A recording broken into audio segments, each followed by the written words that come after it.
اللهم صل على محمد وآل محمد. السلام عليكم أحبائي وعزيزاتي وأخواتي. غدانا اليوم مندي سريع مثل ما تشوفون. أنا أول شي سلقت الدجاج وخليت له عاد البهارات عادي، وهاي هسه نتبل التمن. خلينا البهارات الصحاح دارسين قرنفل فلفل أسود.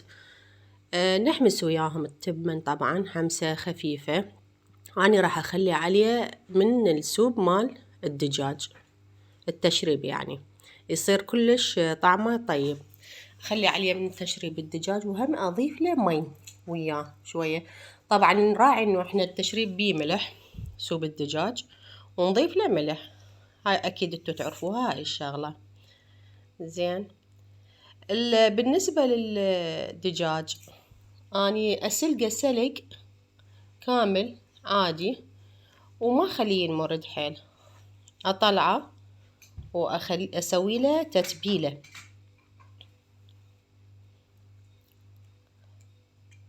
هاي مثل ما تشوفون التتبيلة. هاي هنا أنا عندي صوص الباربيكيو وكاتشب وشوية لمندوزة، وإذا تريدون ليمون، شوية ثوم مطحون، والملح أيضا همين تراعون. وهنا خليته بالفرن مالتي، طبعا أحبه هذا الفرن، انقاذ جاني هذا الفرن.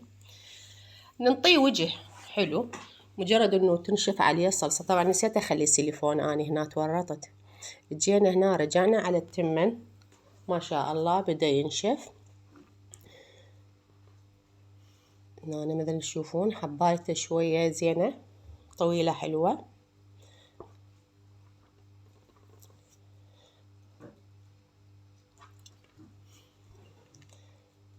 طبعا دا أصور بصعوبة وأشتغل بصعوبة. ورجعنا على الدجاج ناخذه. شوفوا لونه كلش حلو.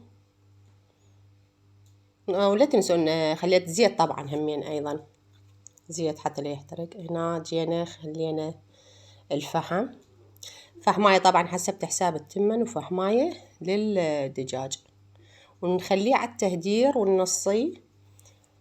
يعني تفد نص ساعة بكيفكم، 3/4 ساعة، يصير كلش طعمه طيب. هاي هنا بعد ما جهز وكمل. طبعا ما شاء الله طعمه كلش طيب، والدجاج يكون يعني مو قوي، مايع، وطعمه كلش طيب. وسهمكم العافية حبيباتي. أرجو منكم متابعة ولايك والاشتراك بقناتي.